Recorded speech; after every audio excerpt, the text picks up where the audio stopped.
My father didn't pause. He sent a single, icy message that erased 32 years in one swipe of the screen. I'm done with you. Speak to my attorney. I remember the ceiling light in my Portland kitchen flickering twice, as if even the room reacted to the blow. My phone buzzed once, then settled silently in my hand. No explanation, no hesitation, just exile delivered like a bill. I typed one word back, steady, controlled. All right. I didn't cry. I didn't plead. Instead, I set the phone down, opened my laptop, and made one quiet decision. A decision that would burn down everything they had built on my back. People always say the heart of a home is its kitchen. The one I grew up in back in Oak Ridge always smelled like burnt toast and nerves. My father, Gerald, liked things tight and contained, dim lighting, hushed tones, no emotions above a whisper. My stepmother, Linda, kept every countertop spotless, even when the air between us felt like it might crack. And Ryan, my older brother, moved through that house like he owned gravity. Me, I learned early to take up as little space as possible. People talk about birth order shaping your personality. Maybe. But in my house, it wasn't order. It was assignments. Ryan was the success story, the trophy child, the proof that Gerald could raise a real achiever. I was the absorber, the fixer, the one who buffered the chaos so no one else had to feel it. If Ryan messed up, I cleaned it. If a bill slipped, I covered it. If Gerald snapped, somehow it was traced back to me. When I finally left for college, I thought distance would loosen something. It didn't. It made me more useful. I became the daughter who sent money home, the responsible one, the one who always had it together enough to plug the holes in their lives. 4 years ago, Gerald called me crying. I had never in my entire life seen him cry. He said the house was days from foreclosure, said Ryan had disappointed him, said Linda was sick with worry, said I was the only one he could count on. Those words trapped me. I agreed just until he stabilized, he said. First, the mortgage, then utilities,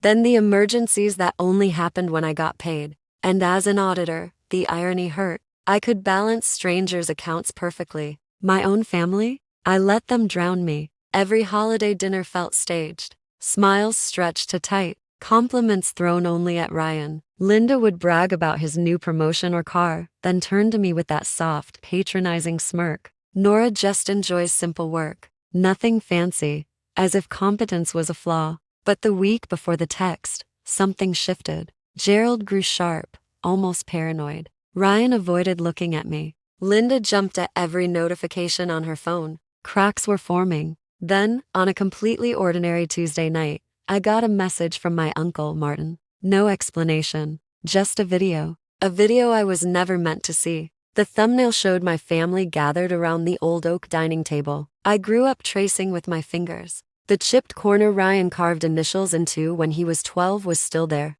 Before I even hit play, something tugged in my chest. The camera shook slightly. Martin must have been holding his phone casually, recording without thinking. The room was too bright. Linda's chandelier washed everyone in harsh white light. All of them looked relaxed, comfortable in the way people are when they trust everyone in the room. I pressed play. Gerald's voice came first, low, gravelly, satisfied. She's not a daughter. She's a debit card.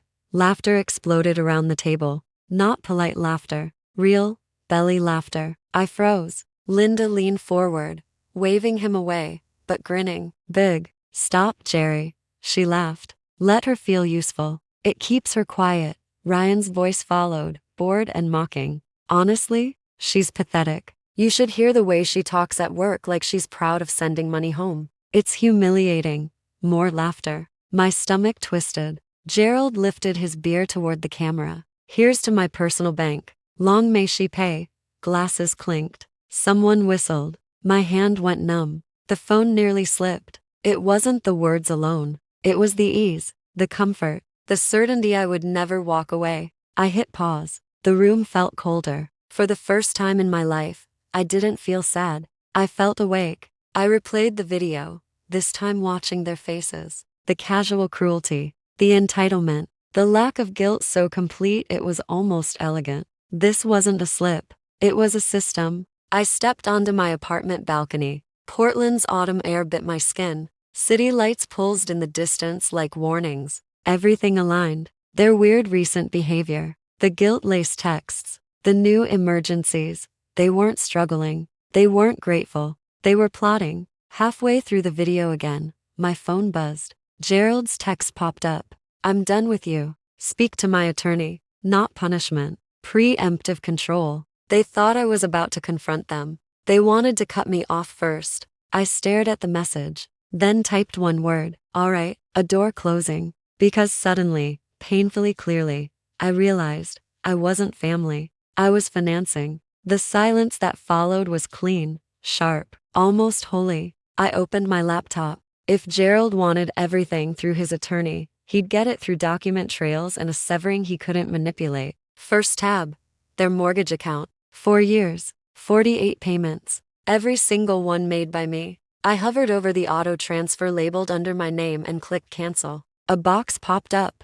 Are you sure? Yes, I whispered. Then utilities. Cancel. Internet. Cancel. Emergency fund. Cancel. Ryan's monthly unexpected needs. Gone. Next, I opened a clean document titled simply, Financial Transfers. Line by line, I logged 4 years of sacrifice I had never said out loud. My phone buzzed. Ryan, you better not be acting crazy right now. Deleted. Linda, mortgage is due tomorrow. Don't make this difficult. Deleted. They thought I'd cave. I wasn't angry. I was finished. The next morning, I logged into the mortgage portal. Payment failed. Red banner blinking. I exhaled. Relief. By afternoon, service emails poured in. Unsuccessful payment. Card decline. Account inactive. Each notification felt like a string snapping from my spine. At p.m., Ryan called. I watched the screen light up like entitlement in neon. Let it ring out.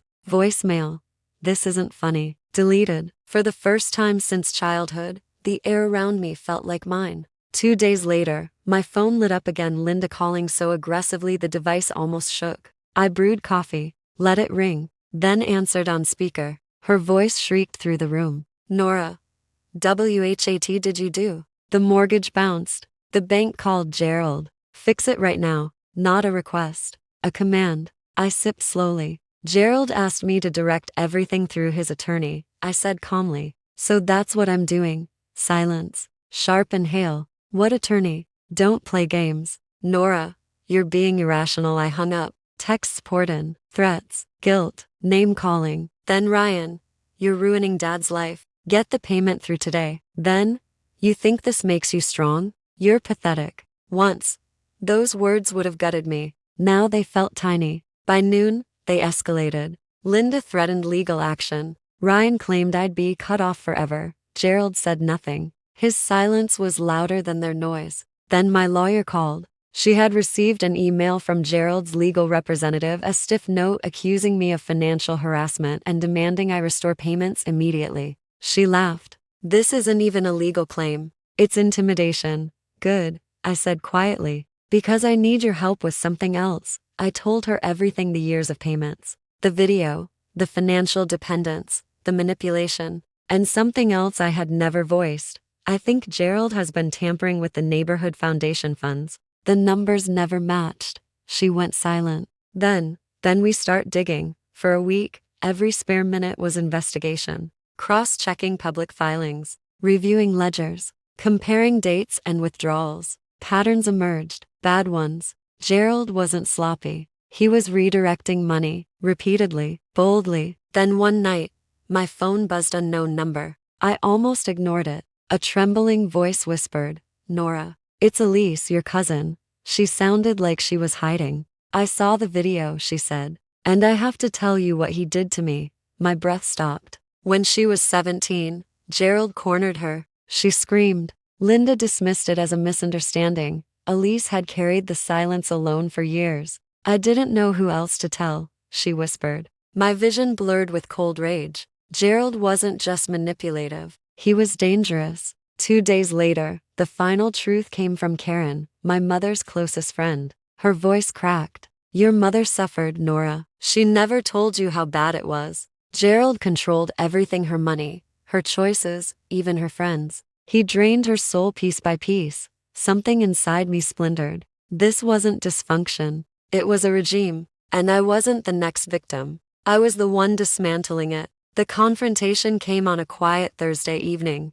The Portland sun dipped low, casting gold across my hardwood floors. 3 heavy knocks shook my door. I knew. When I opened it, Gerald stood there gray, sunken, panic clinging to him like sweat. His usual commanding stance was gone. "Nora," he rasped. "They're talking about legal action. The foundation people are asking questions. Rumors are everywhere. You have to fix this. You can fix this. You're an auditor. Tell them it's all a misunderstanding." His voice cracked. "You're my daughter," he whispered desperately. I let the silence stretch until his shoulders trembled. Then I handed him a single sheet of paper. His eyes scanned. His breathing hitched. What is this?" "A summary of what investigators already know," I said. "And what more people will know soon." He looked up, wild panic in his eyes. "You did this. Blame. Always blame." "No," I replied softly. "You did." He shook his head, voice rising. "Nora, please. I need your help. You owe me." I stepped back. "I owe you nothing," I said. "And you disowned me, remember?" His face collapsed. "I didn't mean that's the problem," I said quietly. "You never mean it." I closed the door. The latch clicked. Behind it, I heard a single broken gasp escape him. That was the moment his world collapsed. Not because I destroyed it, but because I finally stopped holding it up. The fallout was fast. Within a week, the foundation board opened a review. My lawyer submitted our findings. Whispers became accusations. Meetings turned hostile. Gerald's name, once respected, became a caution. Ryan tried defending him online. It only amplified everything. Screenshots spread. Comments surged. People saw through him. By the end of the month, the Oak Ridge house, their pride, entered foreclosure review. My payments had kept it alive. Without me, it drowned instantly. Meanwhile, my own life shifted in ways I never saw coming. My manage